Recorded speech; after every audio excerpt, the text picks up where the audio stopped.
नमस्कार दोस्तों, मैं राहुल आप सभी का मंथन में स्वागत करता हूं। आज के इस सेशन के अंतर्गत हम लोग प्राचीन भारत में हुए धार्मिक आंदोलन के ऊपर में चर्चा करेंगे। इससे पूर्व हम लोगों ने इस टॉपिक से संबंधित पहला सेशन कवर कर लिए हैं, जिसमें हम लोगों ने जैन धर्म के विषय में जाना और समझा था। आज के इस सेशन के अंतर्गत हम लोग बौद्ध धर्म और अन्य संप्रदायों के ऊपर चर्चा करेंगे। साथ ही साथ इस दरमियान धार्मिक आंदोलन के दौरान जो महत्वपूर्ण शब्दावलियां उभर करके सामने आई हैं, उसे हम लोग समझने का प्रयास करेंगे। सेशन सभी प्रकार के प्रतियोगी परीक्षाओं के लिए अत्यंत ही महत्वपूर्ण होने वाला है। सेशन आप लोगों के लिए एनसीईआरटी के ऊपर आधारित है और यहाँ पर ध्यान रखना है, यह जो सेशन होने वाला है यह मूलतः अरिहंत के एनसीईआरटी नोट्स के ऊपर आधारित है, ये ध्यान रखिएगा। अगर हम लोग बात करें इसकी विशेषताओं की, तो संक्षेप में अगर मैं कहूँ तो यहाँ पर 6 से लेकर के 12 तक के एनसीईआरटी के साथ साथ तमिलनाडु बोर्ड और एनआईओएस के नोट्स का भी संकलन एक साथ प्रकाशक के द्वारा किया गया है। तो यह सेशन अत्यंत ही महत्वपूर्ण होने वाला है और सभी प्रतियोगी परीक्षाओं के लिए महत्वपूर्ण सिद्ध होगा। विशेष रूप से आने वाली 71वीं बीपीएससी और 14वीं जेपीएससी के लिए अत्यंत ही महत्वपूर्ण होगा, क्योंकि वहां पर जो प्रश्न होते हैं न केवल कॉन्सेप्चुअल प्रश्न होते हैं, फैक्चुअल प्रश्न भी पूछे जाते हैं। तो कॉन्सेप्ट के संबंध में अगर मैं बात करूं तो यहाँ पर इस सेशन से आपको अत्यधिक लाभ मिलने की संभावना है। तो आज हम लोग बौद्ध धर्म के ऊपर चर्चा करेंगे। यदि आप लोगों ने पिछला सेशन जैन धर्म का कवर नहीं किया है तो उसका लिंक मैंने नीचे डिस्क्रिप्शन बॉक्स में साथ ही साथ में आई बटन में मैंने दे दिया है। तो सबसे पहले चर्चा करते हैं बौद्ध धर्म की। तो ध्यान रखना है हमें, बौद्ध धर्म की जब हम लोग बात करते हैं तो इसके प्रतिपादक गौतम बुद्ध थे और जो महावीर के समकालीन थे। गौतम बुद्ध की यदि हम लोग बात करें तो यहाँ पर हमें ध्यान रखना होगा कि गौतम बुद्ध का जन्म 563 बीसी में शाक्य नामक क्षत्रिय कुल में कपिल वस्तु के निकट नेपाल की तराई में स्थित लुम्बिनी वन में हुआ था। लुम्बिनी वन में इनका जन्म हुआ था गौतम बुद्ध का। इनके पिता जो कि सुदोधन थे, सुदोधन कपिल वस्तु के एक निर्वाचित शासक थे। ध्यान रखिएगा कि सुदोधन एक गण प्रमुख थे और उस समय गणराज्यों का प्रचलन हम लोग देख रहे थे उत्तरी बिहार में। और यहाँ पर ध्यान रखिएगा कि इनकी माता जो थी ये महामाया थी, जो कि कौशल राजवंश की कन्या थी। यहाँ ध्यान रखने योग्य तथ्य है कि जब महामाया ने गौतम बुद्ध को जन्म दिया, जिनका बचपन का नाम सिद्धार्थ था, उनके जन्म देने के उपरांत ही उनकी मृत्यु हो जाती है और इनका लालन पालन जो था इनकी माता या हम लोग यूं कहें कि इनकी मौसी प्रजापति गौतमी के द्वारा किया गया, इसीलिए इन्हें हम लोग गौतम बुद्ध के नाम से भी जानते हैं। 16 वर्ष की आयु में सिद्धार्थ या गौतम बुद्ध का विवाह यशोधरा नामक कन्या से किया जाता है और इन्हें एक पुत्र की प्राप्ति होती है जिसका नाम रखा गया था राहुल। ये फैक्ट है और इन फैक्ट से प्रश्न बहुत बार पूछे गए हैं। इसके अतिरिक्त अगर हम लोग बात करें तो जब इनका जन्म हुआ था सिद्धार्थ या गौतम बुद्ध का, तो उस समय भविष्यवाणी हुई थी कि यह व्यक्ति, ये जो जन्म लेने वाला बच्चा है, वह या तो एक महान सन्यासी बनेगा या एक चक्रवर्ती सम्राट बनेगा। तो अब इसके प्रति जब हम लोग सुदोधन की बात करें तो यहाँ पर सुदोधन ने गौतम बुद्ध के संन्यास की बात को ज्यादा गहरे से ले लिया और इन्होंने वह सभी प्रकार की सुख सुविधाएं प्रदान करने का प्रयास किया जिससे गौतम बुद्ध का जो मन है वो संन्यास की ओर न जाए। लेकिन नियति ने कुछ और ही निर्धारित कर रखा था, जिसके परिणाम स्वरूप हम लोग देखते हैं कि 29 वर्ष की आयु में इन्होंने अपना गृह त्याग कर दिया था और इस घटना को बौद्ध धर्म में महाभिनिष्क्रमण कहा गया। ये ध्यान रखिएगा, बड़ा इंपॉर्टेंट फैक्ट है कि गौतम बुद्ध के द्वारा गृह त्याग की घटना को महाभिनिष्क्रमण कहा गया। और जब गृह त्याग इन्होंने कर दिया तो ये 2 गुरुओं के संपर्क में आते हैं। पहले थे अलार कालम और दूसरे थे रुद्रक रामपुत। ये दोनों वैशाली और राजगिरी के प्रमुख शिक्षक थे, जो कि सांख्य और योग दर्शन के प्रमुख गुरुओं के रूप में उस समय जाने जाते थे। ध्यान रखिएगा, सांख्य और योग दर्शन के प्रमुख गुरुओं के रूप में जाने जाते थे, जिसमें अलार कालम सांख्य दर्शन और रुद्रक रामपुत्र जो थे या रामपुत्र, ये योग दर्शन के प्रमुख गुरु थे उस काल में। लेकिन यहाँ पर जब हम लोग देखते हैं कि इन गुरुओं की शिक्षाओं से असंतुष्ट रहने के उपरांत सिद्धार्थ उरुवेला या गया के निकट पीपल वृक्ष के नीचे में तपस्या या साधना में लीन हो जाते हैं, जहां पर 35 वर्ष की आयु में इन्हें ज्ञान की प्राप्ति हो जाती है। ध्यान रखिएगा, बुद्ध को ज्ञान की प्राप्ति 35 वर्ष हुई थी और इन्होंने कुल 6 वर्ष तपस्या की थी अपने घर को त्यागने के उपरांत। इसके पश्चात जो सिद्धार्थ थे वो बुद्ध कहलाए। यहाँ पर ध्यान रखिएगा, बुद्ध का अर्थ होता है प्रज्ञावान या ज्ञानवान, इसका अर्थ होता है, ये ध्यान रखिएगा। इसके अतिरिक्त एक अन्य तथ्य मैं यहाँ पर बताता चलूं कि बुद्ध को तथागत भी कहा गया है। तथागत कहा गया है भगवान बुद्ध को। तथागत का अर्थ होता है जिसका ज्ञान हो सच्चा। ध्यान रखिएगा, तथागत का अर्थ होता है जिसका ज्ञान हो सच्चा, ये वो व्यक्ति तथागत कहलाता है। और गौतम बुद्ध की बात करेंगे तो इन्होंने 5 साथियों के साथ में अपनी तपस्या प्रारंभ की थी, जिसकी बात करेंगे अगर तो इन्हें 5 साथी थे। बप्पा, एक थे भादिया, एक थे कौंडिन्य, बप्पा, भादिया, कौंडिन्य, महानामा और असागी। महानामा और असागी, इन 5 साधकों के साथ में गौतम बुद्ध ने अपनी तपस्या को प्रारंभ की थी। परंतु ये 5 साधक गौतम बुद्ध के रास्ते से पूरी तरह संतुष्ट नहीं होने के कारण ये कालांतर में उन्हें छोड़कर, उर्वेला छोड़कर सारनाथ चले जाते हैं। और जब बुद्ध को ज्ञान की प्राप्ति होती है तो इन्हें ही, ये जो बप्पा, भादिया, कौंडिन्य, महानामा और असागी हैं, इन्हें, इन 5 को सारनाथ के निकट जाकर के वहां पर इन्होंने बौद्ध धर्म का प्रथम उपदेश दिया था। और इसे ही हम लोग सारनाथ में धर्म चक्र प्रवर्तन के नाम से जानते हैं। बुद्ध के द्वारा दिया गया प्रथम उपदेश जो था वो धर्म चक्र प्रवर्तन के नाम से जाना जाता है, जो कि भगवान बुद्ध के द्वारा सारनाथ में दिया गया था। और यहीं पर सारनाथ में ही भगवान बुद्ध ने अपने पहले संघ का भी निर्माण किया था। एक परंपरा में कहा गया है कि 80 वर्ष की आयु में 483 बीसी में, ध्यान रखिएगा 483 बीसी में कुशीनगर नामक स्थान पर, जो कि वर्तमान उत्तर प्रदेश में है, या उस कालखंड के कुशीनारा में इनकी मृत्यु हो जाती। इनकी मृत्यु का मूल कारण बताया गया कि एक व्यक्ति था चुंद। चुंद के द्वारा परोसे गए भोजन के ग्रहण करने के उपरांत महात्मा बुद्ध को अतिसार रोग हो जाता है और इस अतिसार रोग के कारण ही उनकी मृत्यु होती है।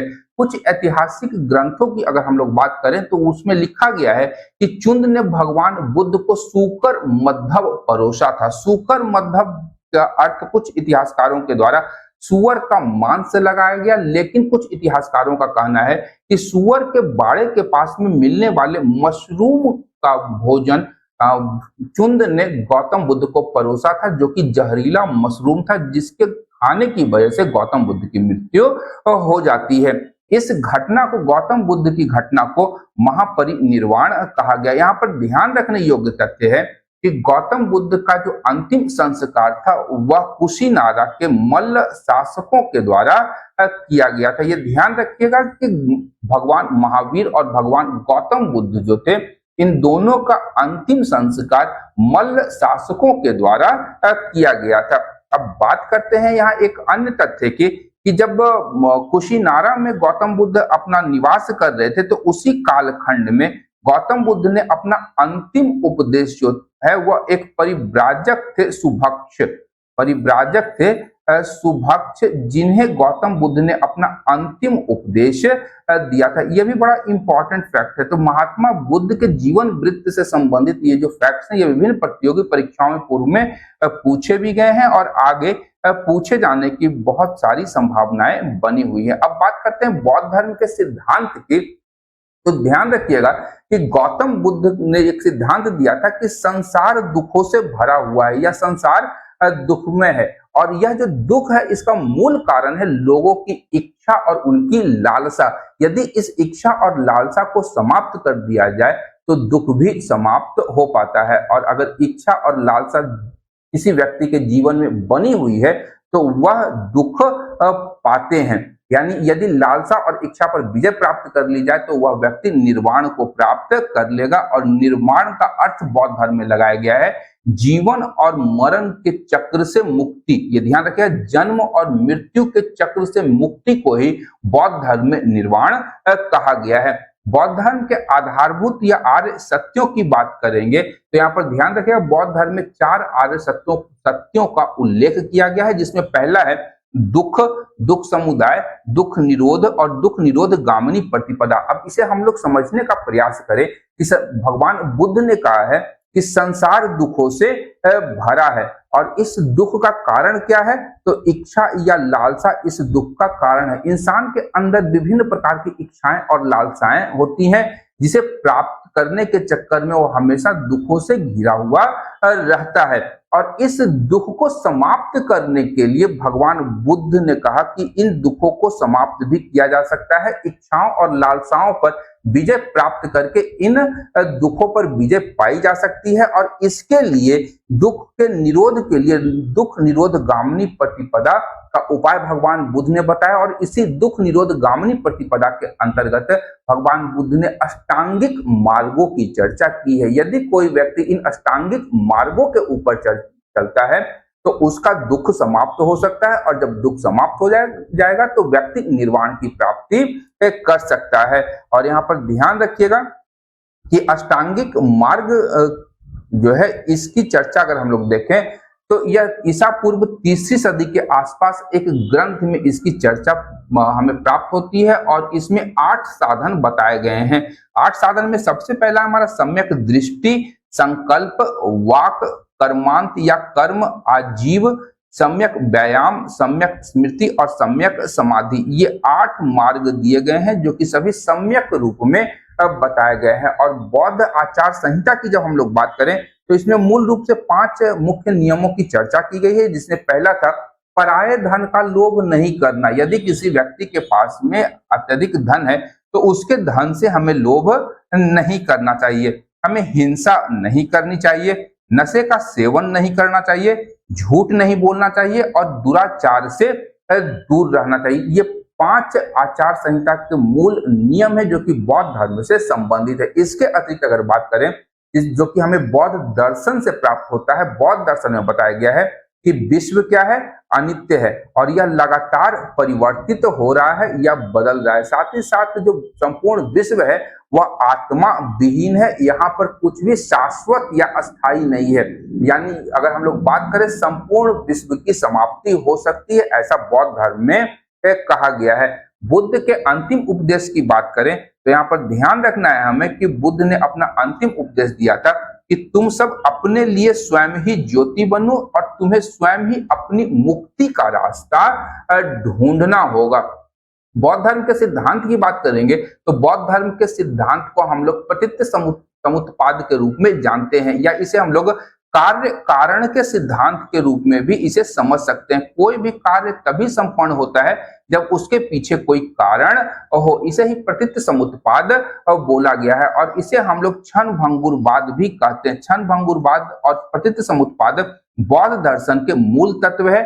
और अगर बात करें भगवान बुद्ध की तो इन्होंने महावीर के विपरीत इन्होंने अत्यधिक पीड़ा को वर्जित किया था। अत्यधिक पीड़ा के अतिरिक्त इन्होंने सुखपूर्वक जीवन को भी अत्यधिक सुखपूर्वक जीवन को भी वर्जित करने की बात कही थी। इसके लिए उन्होंने मध्यम मार्ग का अनुसरण किया था, जिसे हम लोग मध्यम प्रतिपदा भी कहते हैं। बुद्ध ने मध्यम प्रतिपदा की बात कही है, यानी कि न ही आप अत्यधिक किसी चीज को लेकर के चले, न ही अत्यधिक आपको किसी चीज को अपने आप को पीड़ा पहुंचाए, ना ही अत्यधिक कष्ट दे। यहाँ उल्लेखनीय तथ्य है कि महात्मा बुद्ध ने पुनर्जन्म को नहीं माना है और बौद्ध धर्म में क्षणिकवाद का सिद्धांत प्रस्तुत किया गया है, जिसमें हम लोग पहले ही चर्चा कर चुके हैं कि सभी चीजें नाशवान मानी गई है। इसके अतिरिक्त बौद्ध धर्म की प्रारंभिक परंपराओं की बात करें तो इसमें ईश्वर के होने न होने को अप्रासंगिक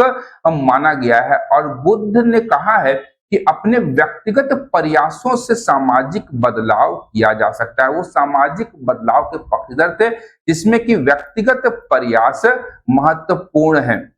उनका कहना था कि समाज का निर्माण व्यक्तियों ने किया है, न कि मानवों ने। ये ध्यान रखें, बड़ा इंपॉर्टेंट ये कॉन्सेप्ट है।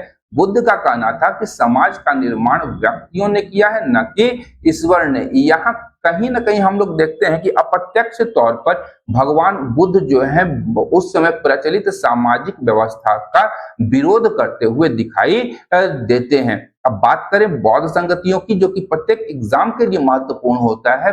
4 बौद्ध संगतियों का आयोजन हुआ था। पहली बौद्ध संगति महात्मा बुद्ध के मृत्यु के कुछ ही वर्षों के उपरांत हुई थी। तो प्रथम बौद्ध संगति की बात करेंगे तो 483 बीसी में हुई थी। अजात शत्रु के समय में शासक थे अजात शत्रु, और यह राजगिरी में हुई थी। इसमें मुगल साम्राज्य का उत्थान हो रहा था और अजात शत्रु उस समय मगध का शासक था, और इस संगति की अध्यक्षता महाकश्यप के द्वारा की गई थी। इसके पश्चात द्वितीय संगति की बात करते हैं तो द्वितीय संगति का आयोजन प्रथम बौद्ध संगति के 100 वर्षों के उपरांत वैशाली में आयोजित किया गया था, और कालाशोक के शासक कालाशोक इस समय का मगध का शासक था, और सब्बा कामी ने इसकी अध्यक्षता की थी। इसी कालखंड में हम लोग देखते हैं कि द्वितीय बौद्ध संगति के दौरान जो हमारा बौद्ध धर्म था उसमें पहला विभाजन हम लोग देखते हैं, एक स्थाविर के रूप में और दूसरा हमारा था महासांघिक के रूप में। स्थाविर को थेरवादी भी कहा जाता है और महासांघिक को हम लोग महायान के दर्जे का मान सकते हैं, जो कि बुद्ध के विचारों में परिवर्तन के पक्षधर थे, वो महासांघिक कहलाए, और जो कि बुद्ध के विचारों में किसी भी प्रकार का कोई परिवर्तन नहीं चाहते थे, वो स्थाविर या थेरवादी कहलाते हैं। तृतीय बौद्ध संगति का आयोजन 250 बीसी में पाटलिपुत्र में किया गया। उस समय मगध के शासक अशोक थे, और इस संगति या सम्मेलन का जो अध्यक्षता है वह मोगली पुत्र तिस के द्वारा किया गया था। चतुर्थ बौद्ध संगति की बात करेंगे तो इसका आयोजन प्रथम सदी में किया गया, कुंदन कश्मीर में। कनिष्क के शासन काल में किया गया, जो कि कनिष्क के शासन काल में इसका आयोजन किया गया, और इसकी अध्यक्षता वसुमित्र के द्वारा की गई। यहाँ पर ध्यान रखिएगा कि इस संगति या सम्मेलन की उपाध्यक्षता अश्वघोष के द्वारा की गई, जो कि कनिष्क के दरबार की एक महत्वपूर्ण विभूति थे। और चतुर्थ बौद्ध संगति के दौरान बौद्ध धर्म में 2 स्पष्ट विभाजन हमें दिखाई देता है, हीनयान और महायान के रूप में। हीनयान कौन थे? तो जो बुद्ध के विचारों में परिवर्तन के विरोधी थे, और महायान की जब बात करेंगे तो महायान के लोग या उस समुदाय के लोग बुद्ध के विचारों में परिवर्तन के समर्थक थे। अब बुद्ध के अनुयायियों की बात करते हैं तो यहाँ पर ध्यान रखिएगा कि बुद्ध के प्रिय शिष्य थे आनंद, और आनंद के कहने पर ही बुद्ध ने पहली बार महिलाओं को बौद्ध संघ में प्रवेश की अनुमति प्रदान की थी, और बौद्ध संघ में प्रवेश करने वाली पहली महिला जो है वह भगवान बुद्ध की प्रतिपालक माता प्रजापति गौतमी थी। ये ध्यान रखिएगा, बड़ा इंपॉर्टेंट फैक्ट है। दोनों आनंद और महाप्रजापति गौतमी का नाम आप लोग ध्यान में रखेंगे। इसके अतिरिक्त जब बौद्ध धर्म में महिलाओं का प्रवेश हो गया तो संघ में शामिल कई स्त्रियां धम्म की उपदेशिकाएं बन गई। कालांतर में ये उपदेशिकाएं थेरी नाम से जानी गई, और ये महिलाएं निर्वाण को प्राप्त कर चुकी थी। इनके द्वारा ही थेरी गाथा की रचना की गई थी। आगे हम लोग थेरी गाथा को समझने का प्रयास करेंगे। बौद्ध धर्म के अनुयायियों की बात करेंगे तो इसमें विभिन्न वर्ग शामिल थे, जिसमें राजा, व्यापारी और गृहपति आदि शामिल थे। साथ ही साथ ध्यान रखिएगा कि बौद्ध संघ के संचालन पद्धति गणों तथा प्राचीन संघीय प्रणाली पर आधारित थी, यानी कि मत विभाजन प्रणाली के आधार पर बौद्ध संघ का संचालन किया जाता था। अब बात करेंगे बौद्ध धर्म के 10 शील की, तो इस धर्म में 10 शीलों का अनुसरण करना अनिवार्य था। प्रथम 5 शील जो थे वो भिक्षुओं के लिए और उपासकों के लिए समान थे, लेकिन भिक्षुओं के लिए ये 10 शील अनिवार्य रूप से मान्य थे। गृहस्थ या उपासक, ध्यान रखिएगा कि बौद्ध धर्म को गृहस्थ जीवन में रहकर मानने वाले व्यक्तियों को उपासक कहा जाता था। उपासकों के लिए प्रथम 5 शील ही अनिवार्य थे, और भिक्षुओं के लिए 10 शील अनिवार्य माने गए थे। अगर 10 शील की बात करेंगे तो पहला शील था दूसरे की धन की इच्छा न करना, असत्य नहीं बोलना, हिंसा नहीं करना, मादक द्रव्य या नशे का सेवन नहीं करना, और व्यभिचार नहीं करना। ये 10 शील में 5 शील आ गए। अब 5 शील की बात करेंगे तो अन्य जो है ये हमारे भिक्षुओं के लिए महत्वपूर्ण थे। छठा शील था संगीत और नृत्य में भाग नहीं लेना या मनोरंजक गतिविधियों में भाग नहीं लेना, सुगंधित द्रव्य या इत्र का प्रयोग नहीं करना, असमय भोजन नहीं करना। यदि कोई व्यापारी या गृहस्थ है तो वह असमय भोजन कर सकता था, लेकिन भिक्षुओं के लिए नियम बनाए गए थे कि वो असमय भोजन नहीं करेंगे। सुखप्रद बिस्तर पर नहीं सोना, किसी प्रकार के द्रव्य या धन का संचय नहीं करना। ये 5 सील जो नीचे वाले हैं, ये 5 सील और ऊपर के 5 सील ये भिक्षुओं के लिए महत्वपूर्ण है, लेकिन गृहस्थों के लिए ये 5 सील महत्वपूर्ण नहीं थे, जिन्हें उपासक कहा गया। अब आगे यदि हम लोग बात करें तो सबसे पहले हीनयान और महायान में अंतर समझने का प्रयास करेंगे, जो कि चौथी बौद्ध संगति के दरमियान बौद्ध धर्म के विघटन के कारण उत्पन्न हुए 2 संप्रदायों के रूप में हम लोग इसे जानते हैं। हीनयान की बात करेंगे तो हीनयान में बुद्ध को एक महापुरुष कहा गया है, वहीं महायान में बुद्ध को देवता के रूप में बताया गया है। हीनयान कहता है कि व्यक्तिवादी धर्म सभी को अपने प्रयत्नों से मोक्ष प्राप्त करना चाहिए। हीनयान व्यक्तिवादी धर्म को समर्थन देता है, वहीं महायान जो है यह पर सेवा और परोपकार पर बल देता है। इसका उद्देश्य है समस्त मानव जाति का कल्याण करना। हीनयान की बात करेंगे तो इन्होंने मूर्ति पूजा और भक्ति में विश्वास नहीं किया, परंतु महायान में मूर्ति पूजा का विधान है और मोक्ष के लिए बुद्ध की कृपा आवश्यक मानी गई है। जहां अगर हम लोग देखें तो भगवान बुद्ध जो थे वह स्वयं मूर्ति पूजा के विरोधी थे, परंतु कालांतर में जब महायान संप्रदाय का विकास हुआ तो उस संप्रदाय के द्वारा बुद्ध की ही मूर्ति पूजा प्रारंभ कर दी गई थी। हीनयान की जो साधना पद्धति थी वह अत्यंत ही कठोर थी और भिक्षु जीवन का ये पक्षधर थे, लेकिन महायान ने समाज के सभी वर्गों को जोड़ने के लिए इसने अपने सिद्धांत को सरल और सुलभ बनाया। साथ ही साथ भिक्षुओं तथा उपासकों के भी महत्व को स्वीकार किया था। हीनयान का आदर्श था अरहत के पद को प्राप्त करना, वहीं महायान का आदर्श था बोधिसत्व को प्राप्त करना। कालांतर में हम लोग देखते हैं विशेष रूप से पाल काल में विभिन्न प्रकार के बोधिसत्वों की मूर्तियों का निर्माण किया गया था, जिसमें अवलोकितेश्वर एक महत्वपूर्ण बोधिसत्व के रूप में इन्हें हम लोग जानते हैं। हीनयान ने अपने साहित्य की रचना पाली भाषा में की। जिस भाषा का उपयोग भगवान बुद्ध ने किया उसी भाषा में हीनयानियों ने अपने साहित्यों की रचना की। वहीं महायान संप्रदाय के समर्थक ने अपने लिए संस्कृत भाषा का चुनाव किया और इन्होंने संस्कृत भाषा में अपने साहित्यों की रचना की। तो ये मूल अंतर जो है हीनयान और महायान से संबंधित है। अब बात करेंगे बौद्ध साहित्य की, तो ध्यान रखिएगा भगवान बुद्ध के जीवन काल में उनके किसी भी संभाषण या उनके द्वारा दिए गए उपदेशों को लिपिबद्ध नहीं किया गया था। कालांतर में हम लोग देखते हैं कि उनकी मृत्यु के उपरांत जब प्रथम बौद्ध संगति का आयोजन हुआ था तो विभिन्न प्रकार के बौद्ध साहित्यों की रचना की गई थी। और यहाँ पर ध्यान रखिएगा कि बुद्ध की मृत्यु के उपरांत 5वीं और 4वीं सदी ईसा पूर्व की जब बात करते हैं तो उनके शिष्यों ने या ज्येष्ठों या अधिक वरिष्ठ श्रमणों की एक सभा वैशाली बिहार में बुलाई गई थी। ये बड़ा इंपॉर्टेंट फैक्ट है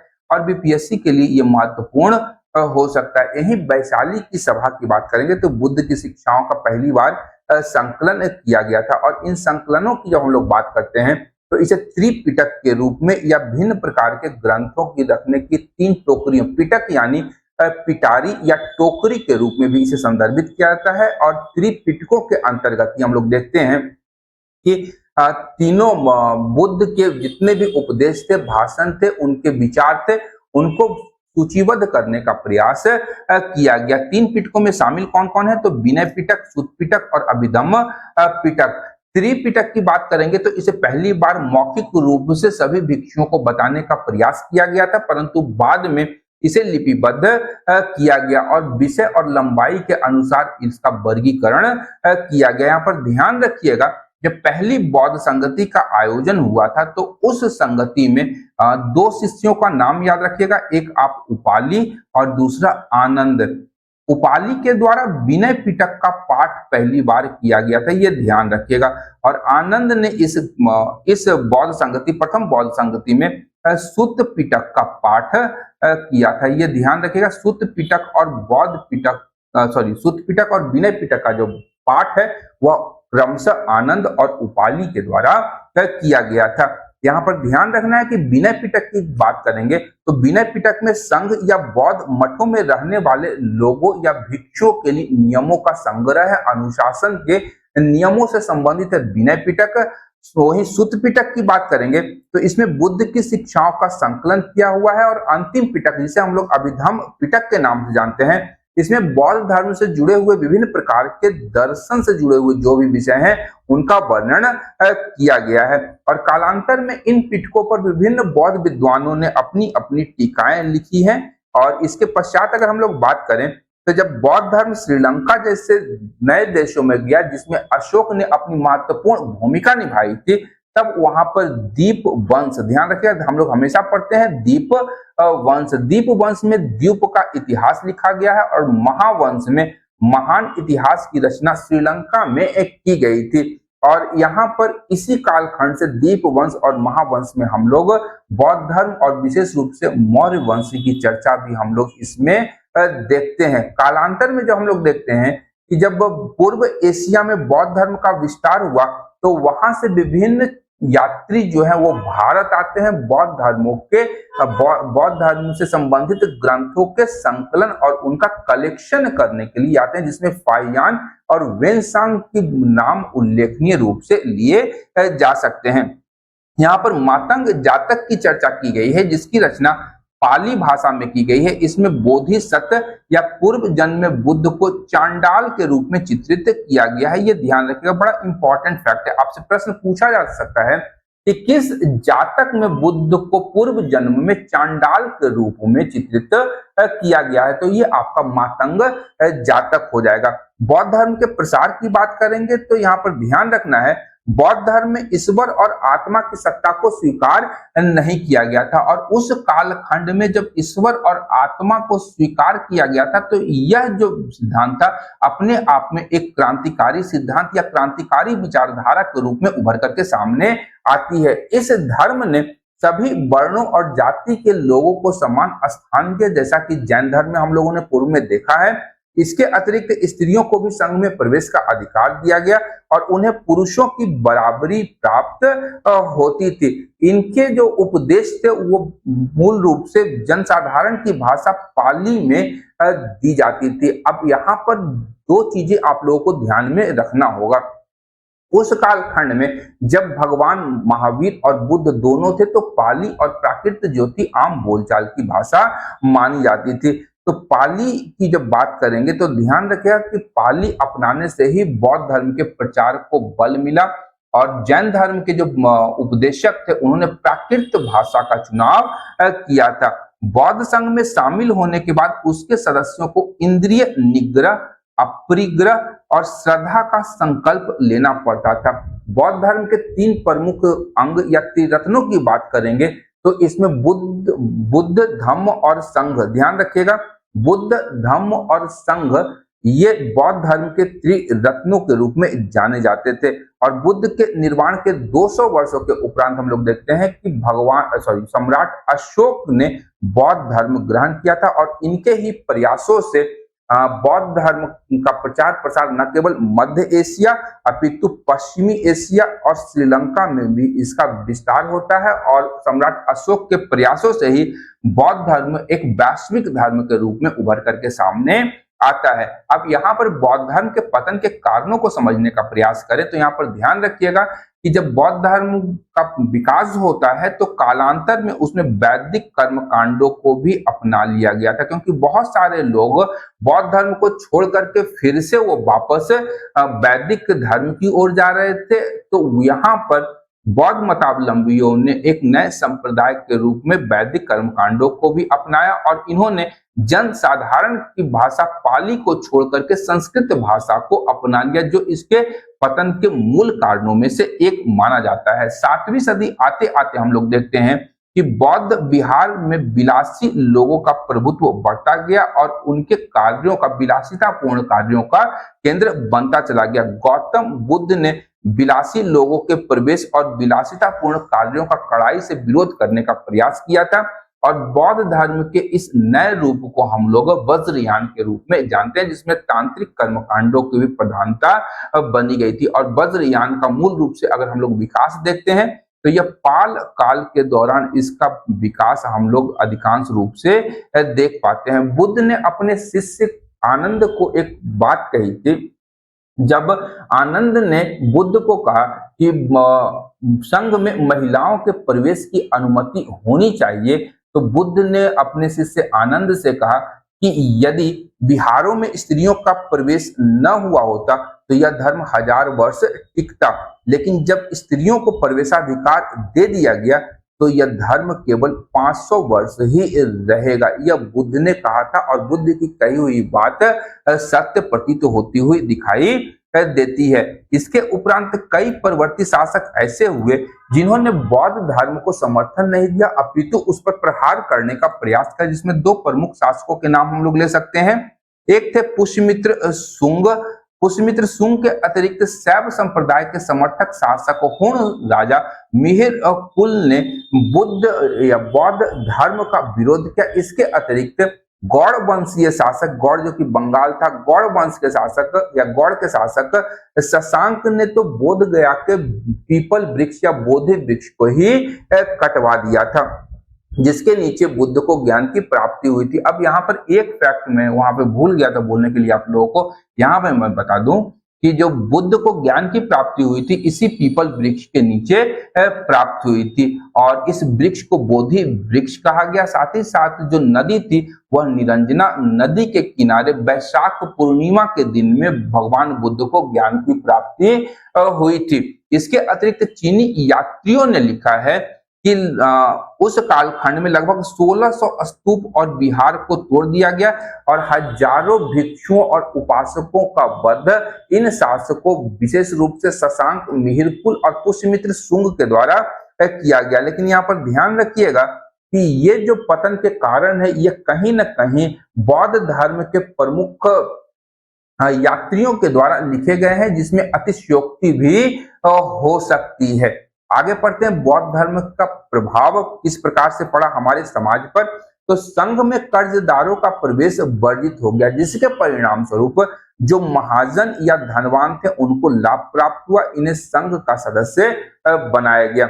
संघ ने दासों के प्रवेश के निषेध का नियम बनाया, जो दासों के स्वामियों के लिए लाभदायक हुआ।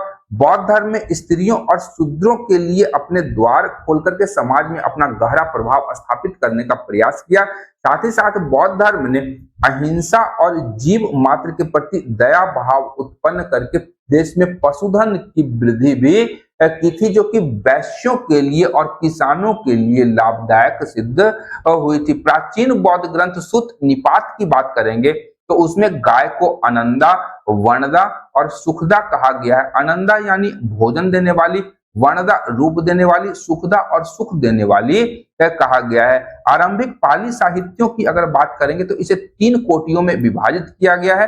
प्रथम कोटि की बात करेंगे तो इसमें बुद्ध के वचन और उपदेशों का संकलन किया गया है। दूसरी कोटि में संघ के सदस्यों द्वारा पालन किए जाने वाले नियमों का संकलन है और तीसरी कोटि में धम्म का दार्शनिक विवेचन किया गया है, जिसे हम लोग अभिधम्म पिटक में देखते हैं। सदस्यों के जो पालन करने योग्य या अनुशासन योग्य नियम है इसे विनय पिटक में, और बुद्ध के जो वचन और उपदेश हैं इसे सुत्त पिटक में दिया गया है। ईसा की प्रथम 3 शताब्दियों की बात करें तो पाली और संस्कृत को मिलाकर के एक नई भाषा चलाई गई, जिसे मिश्रित संस्कृत के रूप में जाना जाता है। और बौद्ध शिक्षा केंद्रों की बात करेंगे तो बिहार में नालंदा और विक्रमशिला के अतिरिक्त गुजरात में वल्लभी बौद्ध शिक्षा के महान केंद्र के रूप में उभर करके सामने आते हैं। बिहार के गया में और मध्य प्रदेश के सांची में, ध्यान रखिएगा यहाँ पर मिस प्रिंट है, ये आंध्र प्रदेश नहीं होगा, मध्य प्रदेश होगा। मध्य प्रदेश के सांची में भरहूत में चित्र फलक या पैनल मिले हैं, जिसे बौद्ध कला के उत्कृष्ट नमूने कहे जाते हैं। अब बात करेंगे बौद्ध साहित्यों में प्रमुख साहित्यों की और उनके साहित्यकारों की, तो यहाँ ध्यान रखिएगा ललित विस्तार की रचना कनिष्क के शासनकाल में अश्वघोष के द्वारा किया गया। मिलिंद पन्हों की रचना नागसेन के द्वारा की गई राजा मिनांडर के कालखंड में। महावंश के रचनाकार जो कि श्रीलंका में महान इतिहास की रचना हुई थी, उसके रचनाकार महानामा थे। बुद्ध चरित्र की रचना फिर से अश्वघोष ने की थी और विशुद्धि भक्त की रचना बुद्ध घोष के द्वारा किया गया था। तो ये कुछ साहित्य और उसके रचनाकार के नाम भी आप लोग को ध्यान में रखने आवश्यक हैं, जो कि आने वाले एग्जाम में आपसे पूछे जाते हैं। बौद्ध धर्म की बात करेंगे तो इसने न केवल भारतीय साहित्य के ऊपर अपितु भारतीय स्थापत्य कला के ऊपर भी अपना गहरा प्रभाव छोड़ा था। और इसमें सबसे पहले हम लोग स्तूप की चर्चा करेंगे। ध्यान रखिएगा, बौद्ध साहित्य में हमें स्तूपों की चर्चा प्राप्त होती है। यदि हम लोग बात करें स्तूप शब्द, तो स्तूप का अर्थ होता है थूहा या ढेर। थूहा या ढेर हमारा स्तूप का अर्थ होता है। इसके अतिरिक्त यहाँ पर ध्यान रखने योग्य तथ्य है कि पहली बार स्तूप शब्द हमें ऋग्वेद में प्राप्त होता है। ऋग्वेद में स्तूप शब्द का उल्लेख हमें प्राप्त होता है। ये ध्यान रखना है आपको, ये दोनों फैक्ट। अब अगर बात करेंगे तो बुद्ध के जो जीवन काल से जुड़े हुए प्रमुख स्थान थे, वहां पर स्तूपों का निर्माण किया गया, जिसमें हम लोग उनके जन्म स्थान लुम्बिनी, ज्ञान प्राप्ति बोध गया, प्रथम उपदेश सारनाथ, और जहां निर्वाण प्राप्त हुआ कुशीनगर में, वहां पर प्रमुख स्तूपों के रूप में देख सकते हैं। इसके अतिरिक्त भारत के विभिन्न भागों में स्तूपों का निर्माण करवाया गया, जो कि संपूर्ण भारत में हमें दिखाई दे जाता है, जो कि इस मैप के आधार पर हम लोग इसे समझ सकते हैं। अब बात करेंगे तो अशोक के द्वारा लुम्बिनी में एक स्तंभ का निर्माण करवाया गया था।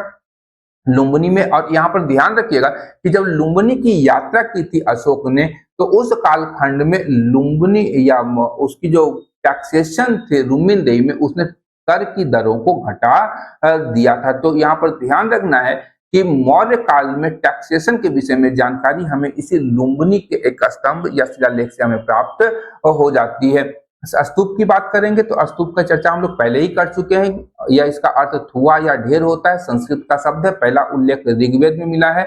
और स्तूप जो है हमारा, यह एक अंडनुमा आकृति होती है, अंडे की अंडाकार आकृति इस के रूप में यह हमें दिखाई देती है। अंड के ऊपर में यदि हम लोग बात करें तो एक हर्मिका होती है।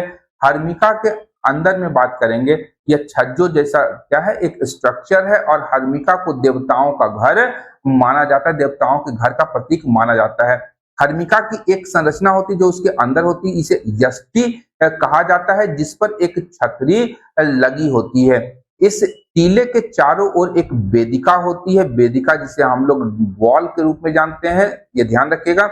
और सांची और भरहूत के प्रारंभिक स्तूपों में वेदिकाएं और तोरण द्वार की प्राप्ति होती है। ये सांची स्तूप का ही उदाहरण यहाँ पे देखा जा सकता है। चारों ओर जो है यहाँ पे तोरण द्वार बनाए गए हैं। चार दिशाओं में चार तोरण द्वारों का निर्माण किया गया था। इसके अतिरिक्त अगर हम लोग बात करेंगे तो इस पर नक्काशी आदि भी, वेदिकाओं और तोरण द्वार पर नक्काशी आदि भी की जाती थी, जो कि उस समय के कला के प्रमुख उदाहरण प्रस्तुत करते हैं। उपासक जो थे पूर्वी तोरण द्वार में प्रवेश करके स्तूप की दक्षिणावर्त परिक्रमा करते थे। ये ध्यान रखिएगा, ये प्रश्न पूछा जा सकता है, दक्षिणावर्त करते थे, वामावर्त करते थे, या किस दिशा में करते थे, और किस दिशा से स्तूप में प्रवेश किया जाता था। इसके अतिरिक्त स्तूपों के कुछ उदाहरणों की बात करेंगे तो अमरावती और पेशावर पाकिस्तान में शाहजी की ढेरी में स्तूपों में शाखे और मूर्तियों के उत्कीर्ण करने की कला के साक्ष्य प्राप्त होते हैं। अमरावती स्तूप का साक्ष्य 1796 ईस्वी में एक स्थानीय राजा को प्राप्त हुआ था, जब वह मंदिर निर्माण करवाने के लिए वहां पर खुदाई करवा रहा था। सांची के स्तूप की जानकारी 1818 ईस्वी में पहली बार मिली थी। और सांची के स्तूप की बात करेंगे तो यह आपका भोपाल के कनक खेड़ा में स्थित है, और यहाँ पर भोपाल के नवाब शाहजहां बेगम के उस कालखंड में उनकी आत्मकथा है, ताजुल इकबाल तारीख भोपाल। ध्यान रखिएगा, ताजुल इकबाल तारीख भोपाल, भोपाल के नवाब शाहजहां बेगम की रचना है, जिसमें पहली बार सांची के स्तूपों का उल्लेख किया गया। बड़ा इंपॉर्टेंट फैक्ट है, और अन्यत्र आप लोगों को यह फैक्ट कहीं दिखाई नहीं देगा। मूर्ति कला की बात करेंगे तो मूर्ति कला को पत्थरों पर कथाओं के रूप में उत्कीर्ण किया गया था, और स्तूपों के तोरण द्वारों पर मूर्तियों की बनावट एक विशेष कथा से जुड़ी हुई प्रतीत होती है। सांची के तोरण द्वार जो कि उत्तरी दिशा में है, पर उत्कीर्ण मूर्तियां जो है वह वेशांतर जातक से ली गई है। इंपॉर्टेंट फैक्ट है, इसे ध्यान रखिएगा, ये प्रश्न पूछा जा सकता है। सांची का स्तूप भोपाल में, और उसका जो तोरण द्वार है, उसका जो तोरण द्वार है, उस पर जो मूर्तियां बनी हुई है, उस किस जातक से ली गई है? तो वेशांतर जातक से ली गई है। बौद्ध मूर्ति कला उपासना के प्रतीक के रूप में प्रयोग की जाती थी और ये मूर्तियां धर्म चक्र प्रवर्तन, महापरिनिब्बाण, ज्ञान प्राप्ति आदि के दृश्यांकन आदि से जुड़ी हुई दिखाई देती हैं। यहाँ पर ध्यान रखिएगा कि सांची में एक साल भंजिका की मूर्ति है। यह मूर्ति लोक परंपरा और शुभ प्रतीकों के रूप में भी प्रयुक्त होती थी। ये भी ध्यान रखिएगा कि बौद्ध काल में किस मूर्ति का उपयोग लोक परंपराओं और शुभ प्रतीकों के रूप में किया जाता था, ये प्रश्न पूछा जा सकता था। तो इसका उत्तर होगा सांची में निर्मित साल भंजिका की मूर्ति। इसके अतिरिक्त तोरण द्वार की बात करेंगे तो इस पर विभिन्न जानवर, पौधों आदि का चित्रांकन किया जाता था, जो कि लोक परंपरा के प्रतीकात्मक स्वरूप के रूप में स्वीकार किया जाता था। इनमें बात करेंगे पौधों की तो इस पर कमल दल, कमल का फूल, गज लक्ष्मी, सर्प, हाथी आदि की मूर्तियां हमें प्राप्त हो जाती है। अब बात यहाँ पे हम लोग करेंगे जैन धर्म और बौद्ध धर्म में तुलनात्मक अध्ययन, तो समानता और असमानता यहाँ पर हम लोग देखेंगे।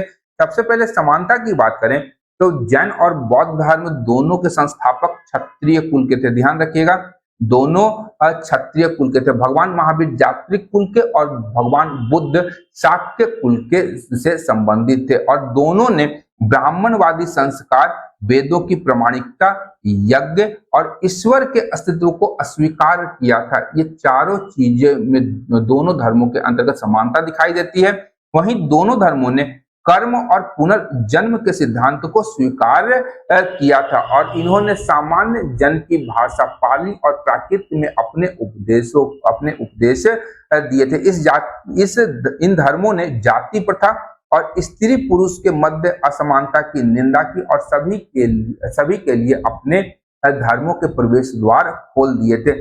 दोनों धर्मों का मानना था कि शूद्रों और महिलाओं द्वारा मोक्ष की प्राप्ति की संभावना है और इन्होंने दोनों मतों का जो प्रेरणा है या उपनिषदों से यह शिक्षा प्राप्त की थी। ध्यान रखिएगा, उपनिषदों में भी बताया गया है कि शूद्र के साथ साथ महिला भी मोक्ष की प्राप्ति कर सकती है। असमानता की बात करेंगे तो दोनों धर्मों में काफी असमानता भी हमें दिखाई देती है। जैनियों ने साधारण जन को अपनी व्यवस्था में मुख्य स्थान दिया, ये ध्यान रखें, जबकि बौद्ध संघ जो थी वो संघ प्रणाली पर निर्भर थी। गणराज्य गण के रूप में इन्होंने अपनी संस्था का निर्माण किया था। बौद्धों का कहना था कि निर्वाण इसी जीवन में संभव है, लेकिन जैनियों का कहना था कि निर्वाण शरीर की मुक्ति के पश्चात ही संभव है। जैन धर्म ने आत्मा में विश्वास किया, लेकिन बौद्ध धर्म तो अनात्मवादी था, इसने आत्मा के अस्तित्व को ही स्वीकार नहीं किया। जैन मत कर्म को एक भौतिक तत्व के रूप में मानता है, वहीं बौद्ध इच्छा से किए गए कार्य को ही कर्म के रूप में निरूपित करता है।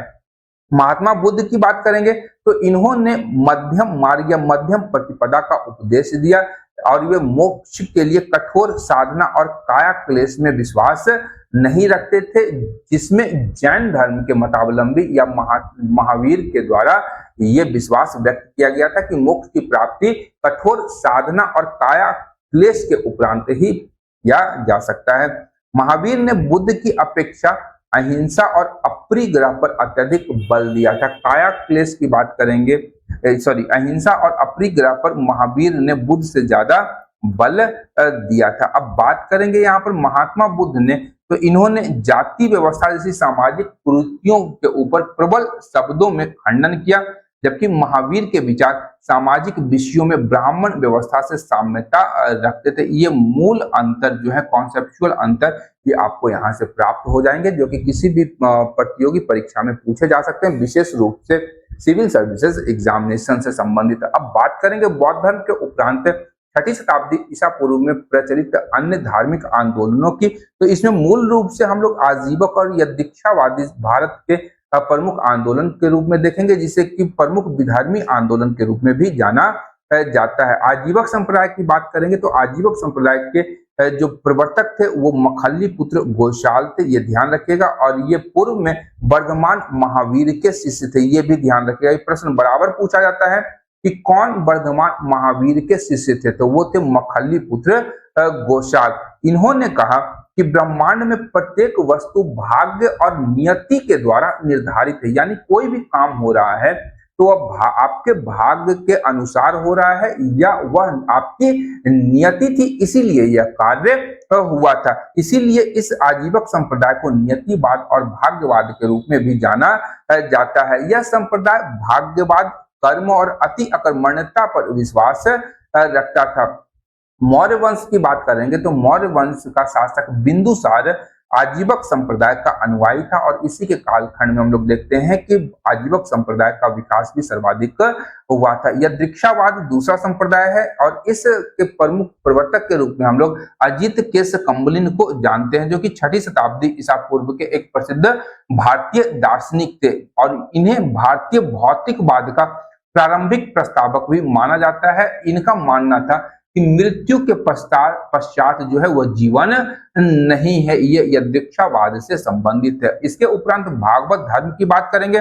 भागवत धर्म का विकास इसका उत्तर मौर्य काल में हम लोग देखते हैं और भागवत का अर्थ है एक समर्पित ईश्वर। एक समर्पित ईश्वर की साधना या भक्ति भागवत धर्म के अंतर्गत की जाती है और इस धर्म ने अवतारवाद के सिद्धांत का भी प्रतिपादन किया था, जिसके अंतर्गत भगवान विष्णु के 10 अवतारों की व्याख्या की गई है। यहाँ पर ध्यान रखिएगा, भागवत धर्म के अंतर्गत हम लोग कृष्ण या विष्णु की पूजा करते हैं। यहाँ ध्यान रखिएगा कि जब 10 अवतारों की बात होती है तो उसमें कृष्ण अवतार नहीं है, ये ध्यान रखिएगा। जब गीता हम लोग पढ़ते हैं या गीता के विषय में सुनते हैं, जानते हैं, तो उसमें कृष्ण ने कहा था कि मैं स्वयं भगवान हूं, ये ध्यान रखिएगा।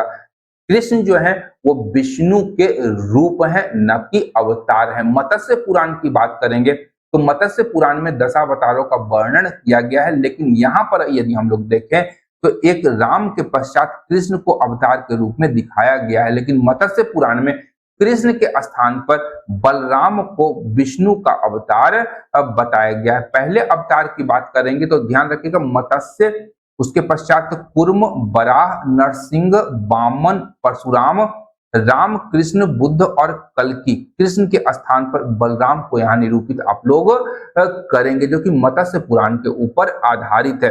भागवत संप्रदाय की बात करेंगे तो यह मथुरा से संबंधित था, जो बाद में उत्तर पश्चिम, उत्तरी दक्कन और दक्षिण भारत में फैल गया, जहां पर बाद में हम लोग देखते हैं कि विभिन्न भक्तिकालीन संतों के द्वारा विभिन्न प्रकार के संप्रदायों का विकास किया गया। भागवत धर्म के प्रमुख संरक्षक की बात करेंगे तो इसमें हेलियोडोरस, हुबिस्क, गुप्त वंशीय शासक, बादामी के चालुक्य वंशीय शासक, सेन वंश के लक्ष्मण सेन और पूर्वी उड़ीसा के गंग वंशीय शासकों को शामिल किया जा सकता है, जिन्होंने भागवत धर्म को अपना संरक्षण प्रदान किया था। भागवत संप्रदाय की लोकप्रियता की अगर हम लोग बात करें तो इस संप्रदाय की उदारता के कारण ही इसने विदेशियों को भी अपनी ओर आकर्षित किया था और इसने भक्ति की अवधारणा और अहिंसा ने इसने कृषि समुदाय, वैश्य वर्ण और शूद्रों को भी अपनी ओर पर्याप्त आकर्षित करने में सफलता प्राप्त की थी। इस संप्रदाय का मुख्य बल भक्ति को अपनाने पर था और मोक्ष प्राप्ति के लिए कर्म और ज्ञान मार्ग को इस संप्रदाय के लोगों ने चुना था। अब भागवत धर्म से संबंधित विभिन्न दार्शनिक संप्रदायों का विकास हुआ था, जिसमें 4-5 संप्रदाय हैं और ये हमेशा विभिन्न प्रतियोगी परीक्षाओं में पूछे जाते हैं। जैसा विशिष्टा द्वैतवाद की बात करेंगे तो इसका विकास रामानुज ने किया था। द्वैतवाद की बात करेंगे तो इन्होंने मध्वाचार्य ने इसका विकास किया। शुद्धाद्वैतवाद की बात करेंगे तो इसने बल्लवाचार्य ने इसका सूत्रपात किया और अचिंत्य भेदाभेद की बात करेंगे तो चैतन्य महाप्रभु के द्वारा इस संप्रदाय का विकास किया गया। ये बड़ा इंपॉर्टेंट फैक्ट है, इसे आप लोग ध्यान में रखेंगे। और चैतन्य महाप्रभु के विषय में जानते हैं कि बंगाल में भक्ति आंदोलन के प्रमुख प्रणेता के रूप में इन्हें जाना जाता है। अब आप बात करते हैं महत्वपूर्ण शब्दावलियों की, जो कि काफी महत्वपूर्ण विभिन्न प्रतियोगी परीक्षाओं के दृष्टिकोण से। अब संत चरित्र की बात करेंगे तो संत चरित्र की रचना जो है किसी भी धार्मिक नेता की जीवनी के रूप में हम लोग जानते हैं। इसमें उस धार्मिक नेता की उपलब्धियों का गुणगान किया जाता है, जो कि तथ्यात्मक रूप से पूरी तरह सही नहीं है, परंतु उनका और उनके अनुयायियों का विश्वास किस धर्म की ओर था, उनका विश्वास, विचार, दर्शन क्या था, उसको जानने और समझने के लिए संत चरित्र का अध्ययन करना अत्यंत ही महत्वपूर्ण हो जाता है। दूसरा महत्वपूर्ण शब्दावली है थेरी गाथा। थेरी गाथा एक अनूठा बौद्ध ग्रंथ है जो कि सुत्त पिटक का बाद है, ये सुत्त पिटक का भाग है। ये इंपॉर्टेंट फैक्ट है, इसे ध्यान में रखिएगा। प्रश्न पूछा जा सकता है कि थेरी गाथा किसका भाग है, सुत्त पिटक, विनय पिटक, अभिधम पिटक या इनमें से कोई नहीं। इस प्रकार के प्रश्न पूछे जा सकते हैं। तो थेरी गाथा आपका सुत्त पिटक का भाग है जो कि महिला बौद्ध भिक्षुनी जिन्हें थेरी कहा जाता था उनके द्वारा छंद गीतों में संकलित किया गया है। चैत्य की बात करेंगे तो चैत्य जो है बौद्ध स्थापत्य का एक महत्वपूर्ण उदाहरण है और चैत्य को पूजा स्थल के रूप में भी जाना जाता है। इसका उपयोग मूल रूप से बौद्ध भिक्षुओं के द्वारा ध्यान बंदना और चिंतन तपश्चर्या के लिए किया जाता था। इसके अतिरिक्त बात करेंगे तो चैत्य गृह जो था न केवल पूजा स्थल के रूप में अपितु सभा कक्ष के रूप में भी इसका उपयोग किया जाता था। स्तूप की चर्चा हम लोग पहले कर चुके हैं और स्तूपों का निर्माण भगवान बुद्ध के अवशेषों पर, उनकी मृत्यु के उपरांत उनकी अवशेषों के ऊपर स्तूपों का निर्माण किया गया था। अशोकावादन नामक एक बौद्ध ग्रंथ है, उसमें अशोक ने बुद्ध के अवशेषों के हिस्सों को महत्वपूर्ण शहरों में बंटवाकर उसके ऊपर स्तूप बनवाने का आदेश दिया गया था, जिसका उल्लेख अशोकावादन में प्राप्त होता है। दूसरी ईसा पूर्व दूसरी सदी में भरहूत, सांची और सारनाथ जैसे स्थानों पर स्तूप बनाए जा चुके थे। वहीं महाभिनिष्क्रमण हम लोग पढ़ चुके हैं, निर्वाण हम लोग पढ़ चुके हैं। यहाँ पर ध्यान रखिएगा, यहाँ पर निर्वाण नामक एक शब्दावली दी गई है, ये आपका गलत दिया गया है, ये ध्यान रखिएगा। यहाँ पर बुद्ध की ज्ञान प्राप्ति से संबंधित प्रमुख तथ्य दिए गए हैं जो कि 6 वर्ष की कठोर तपस्या के उपरांत 35 वर्ष की अवस्था में गया के समीप उरुवेला नामक स्थान पर निरंजना नदी है, जिसे हम लोग फल्गु नदी के नाम से भी जानते हैं, उसके किनारे पीपल वृक्ष के नीचे वैशाख पूर्णिमा के दिन बुद्ध को ज्ञान की प्राप्ति हुई थी। ये ध्यान रखिएगा, निर्वाण यहाँ पे हमें काट देना है। उनकी मृत्यु को हम लोग महापरिनिर्वाण के नाम से जानते हैं। दूसरी शब्दावली है धर्म चक्र प्रवर्तन। तो जब महात्मा बुद्ध को ज्ञान की प्राप्ति होती है, यहाँ पर ज्ञान होगा, निर्वाण नहीं, ज्ञान की प्राप्ति होती है, तो उसके पश्चात बुद्ध ने सारनाथ में अपने 5 साथियों, जिसकी चर्चा हम लोग पहले ही कर चुके हैं, बप्पा, भादिया, कौंडिन्य, असागी और महानामा, इनको बौद्ध धर्म में दीक्षित किया था, जिसे धर्म चक्र प्रवर्तन कहा गया। हीनयान क्या है, तो महायान, हीनयान और महायान की जब बात करेंगे तो यह ध्यान रखिएगा कि चौथी बौद्ध संगति के उपरांत जब बौद्ध धर्म में विभाजन हुआ था तो 2 प्रमुख संप्रदायों का विकास हुआ, जिसे हम लोग हीनयान और महायान के रूप में जानते हैं।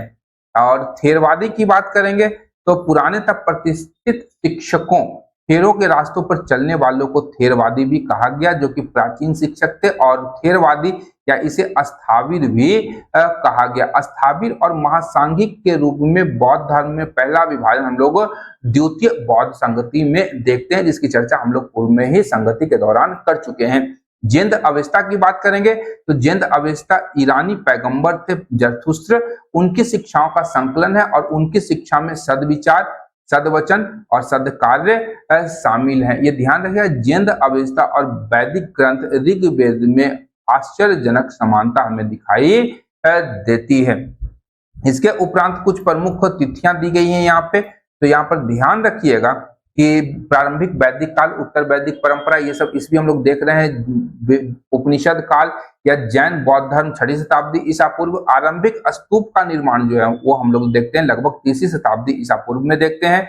महायान बौद्ध मत का विकास, वैष्णववाद, शैववाद, देवी पूजन आदि का विकास लगभग 2वीं सदी ईसा पूर्व से आगे देखते हैं। और प्रारंभिक मंदिर जो है इसका साक्ष्य हमें पहली बार 3वीं सदी ईस्वी में हमें प्राप्त होते हैं।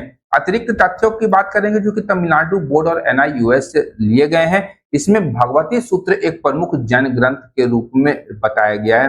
बौद्ध ग्रंथ समन्वफल सूत्र में मगध में अजातशत्रु और गौतम बुद्ध की भेंट का उल्लेख करता है। बड़ा इंपॉर्टेंट फैक्ट है, ये प्रश्न पूछा जा सकता है। साथ ही साथ ध्यान रखना है हमें कि हुण शासक तोरमान और मिहिर कुल बौद्ध धर्म के प्रबल विरोधी थे। साथ ही साथ मणिक मेकलई, ध्यान रखिए संगम कालीन रचना है जिसके रचनाकार शीतले सतनाथ जो कि एक वणिक वर्ग से संबंधित थे। इन्होंने दक्षिण संगम कालीन प्रमुख काव्य है और इसमें प्रचलित अन्य धर्मों की बौद्ध धर्म से तुलना भी की गई है। इसके अतिरिक्त अन्य फैक्ट की बात करेंगे तो इन सभी की चर्चा हम लोग पूर्व में ही कर चुके हैं। तो आज के बौद्ध धर्म के इस सेशन के लिए इतना ही। मिलते हैं अगले नए सेशन में, तब तक के लिए धन्यवाद। देखते रहिए मंथन, क्योंकि मैं इस प्रकार के वीडियोस लाता रहता हूं। Thank you.